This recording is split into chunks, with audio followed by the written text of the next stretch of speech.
10월 25일 오늘 통독 본문은 누가복음 15장부터 17장의 말씀입니다. 예수께서는 15장을 통해 죄인들과 기쁨을 나누는 종말론적 잔치를 세 가지 비유적 말씀들로 가르쳐 주셨습니다. 잃어버린 양은 목자의 심정을 보여주고, 잃어버린 드라크마는 주인의 심정을 보여주며, 잃어버린 아들의 비유는 아버지가 베푸는 용서의 잔치를 함께 즐거워할 것을 맏아들에게 권유하는 비유로 나타납니다. 가장 핵심적인 단어는 8번 등장하는 잃은이며 대조적인 뜻의 찾은과 함께 6번이나 병행하여 언급되어 원래 소유했던 것을 잃었다가 다시 찾은 기쁨을 보여줍니다. 더욱이 잃은이라는 용어는 죽은과 동의어로 사용되어 죄인이 영적으로 죽은 상태에 있음을 상징합니다. 현재 잃은 것은 원래 소유했던 것이며, 특히 세리들이나 바리새인들이 둘째 아들과 맏아들로 비유되는 것은 원래 두 아들이 있었던 아버지처럼 세리들이나 바리새인들이 모두 하나님의 자녀로서 종말론적 잔치에 함께 초대되고 있음을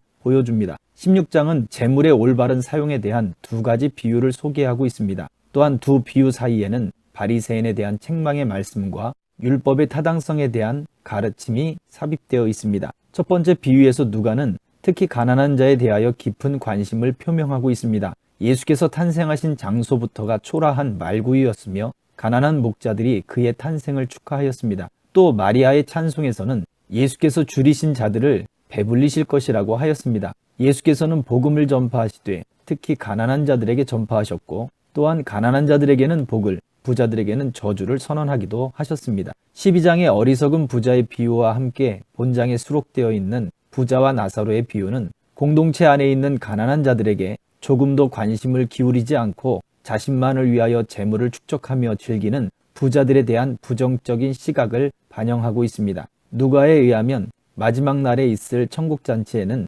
부유한 자가 아닌 가난한 자가 초청될 것입니다. 왜냐하면 부자들은 이 세상에서 이미 잔치를 즐기며 살았기 때문입니다. 예수께서는 소유에 대한 전적인 포기만이 제자의 기름을 밝히셨고, 부자 청년에게 그가 가진 모든 것을 팔아 가난한 자들에게 나눠주라고 명령하셨으며, 자신의 소유를 팔아 구제하는 일이 바로 하늘의 보화를 쌓는 길이며 하나님 나라를 얻는 길이라고 말씀하셨습니다. 또한 불의한 청지기 비유에서는 결론적으로 재물과 하나님을 동시에 섬길 수 없다고 선언하심으로써 세상 재물은 제자의 길을 가는데 장애 요인이 된다는 사실을 교훈하셨습니다. 실제로 예수의 부르심을 받은 처음 제자들은 모든 것을 버리고 주를 따랐고, 사도 바울 역시 부귀영화를 분토와 같이 버리고 그 소명에 임하였습니다. 17장 11절부터 19장 27절까지는 다시 누가가 예수께서 예루살렘으로 여행한다는 표제어를 기록하며 세 번째 여행기를 시작합니다. 이 세 번째 기록은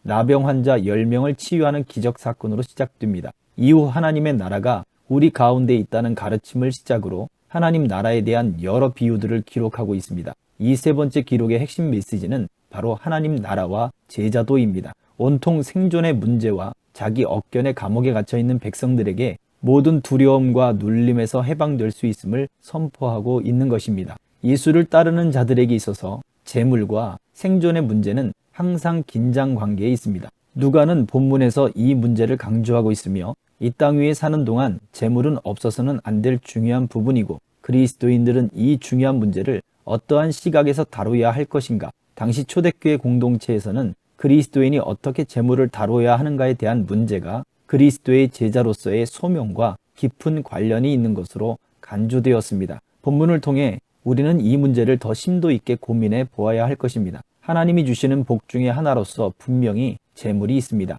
그러나 재물을 잃음으로 하나님을 얻게 되고 찾음을 본문은 알려주는 것이며, 나눠줌으로 얻게 됨을, 그리고 자발적 잃음은 기쁨의 잔치를 얻게 되는 결과를 보여주고 있습니다. 누릴 수 있는 권한이 있지만 주를 위해 절제하는 것, 주를 위해 잃어버리고 나눠주는 것, 하나님은 이것을 우리에게 원하십니다. 이 삶의 자세로 주를 얻고 주 안의 기쁨과 평안과 생명을 얻기를 축복합니다.